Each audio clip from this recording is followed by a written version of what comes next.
So you're basically saying there won't be a middle class, and if there isn't going to be one, you may as well be on the rich end. That's correct. Of society. That's correct. Absolutely. And what most financial books say to you is live below your means. You know, don't have a cappuccino.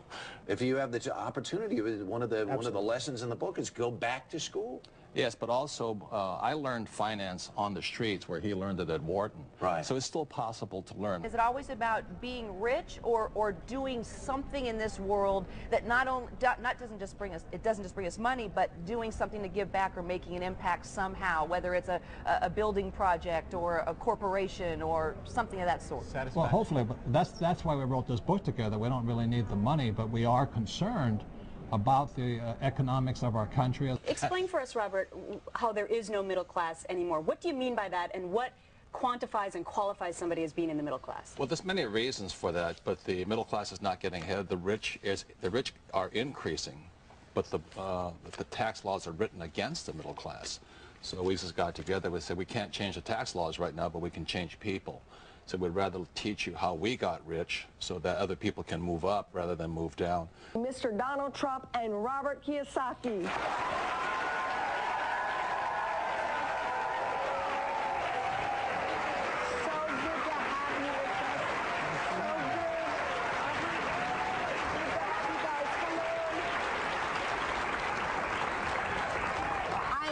That you're with me.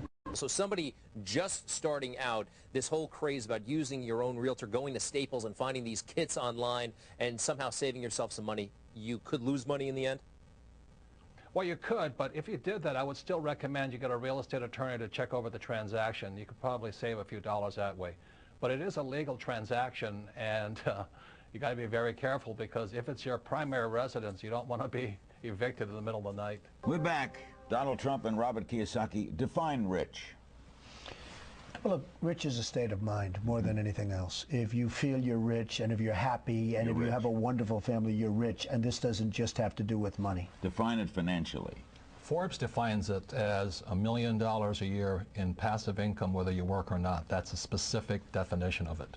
Sometimes it's daunting to say, I have a credit card with fill in the blank, $10,000 on it, and it has a 30% rate, so that's got to be the first one I tackle. When I have one with $800 on it at a 5% rate, maybe I just pay that first so I can feel that sense of achievement and progress. I agree with David. You know, interest rates are important, but the way my wife and I did it was we had like 15 line items we had to go through. We took the first one we could pay off the fastest. We hung it on our refrigerator, and when we paid that thing off, we drew a line through it. And we kept drawing lines through it. So I didn't go after the interest rate, which is good to do. I went after which one can I attack first, and I do mean attack. Robert, where is all of this going? It seems that it is high political season to sort of target the rich, make them look bad. You're saying that we should be pursuing becoming rich ourselves and not bashing those who already are. Do I have that right? That's my example. If you think the government's here to help you, I think you're badly mistaken. And I think there's no difference between a Democrat or a Republican. They both come from the same bolt of cloth. You look at John Kerry and George Bush. They went to the same school, belonged to the same societies. And they, as you and I know, it's the political action committees that determine which way the votes go. So I really feel for the poor and the middle class simply because they have no representation in Congress.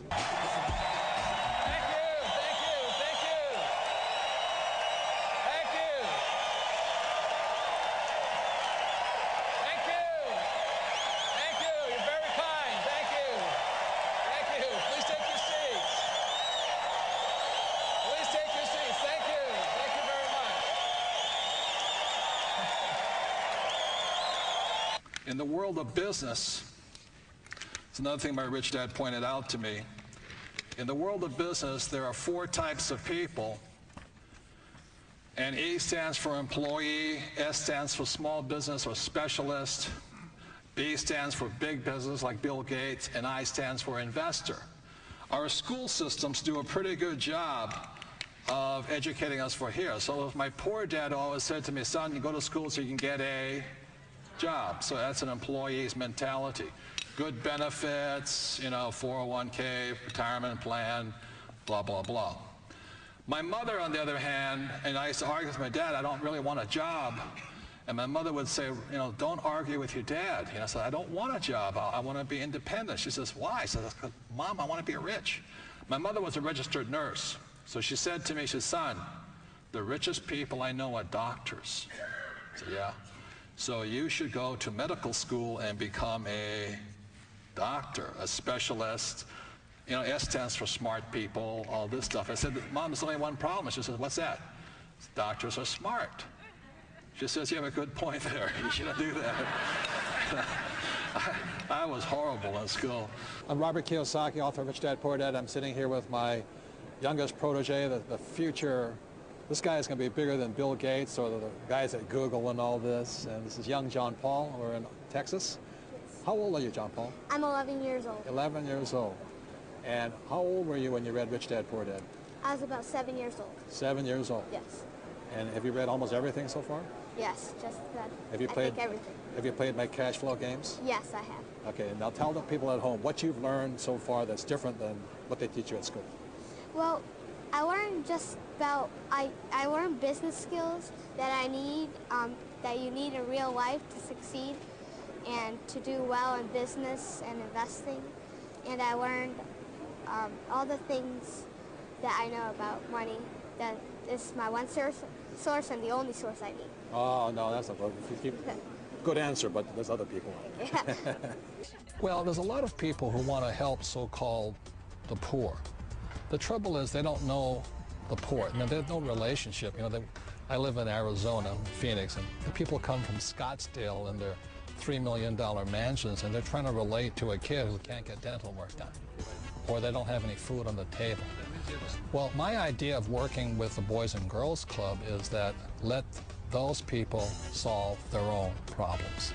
Oh, no, he does not solve our problems. In fact, he jokes with me that I'm not here to solve your problems, Trina. You solve your own problems. He came up with a game called Cash Flow that teaches real-life lessons to kids, how to manage a budget, how to invest. It seems to resonate with the younger set. About 1,500. No, you bought 150. How much each worth? When we met, I didn't have any money, and without her, I would never have completed a lot of my work because she was the, you know, she is the strength behind me. And I fell back on her many times. I know she didn't marry me for my money, but she has really earned the right. She has her own corporation. She has her own accounts. She doesn't need me to take care of her. And I think that's really the freedom of the whole thing here. I think that's what her message is. It's so true, because when I really understood investing and understood how to make my money work for me, one of the greatest gifts is I no longer needed Robert. And he didn't want me to need him.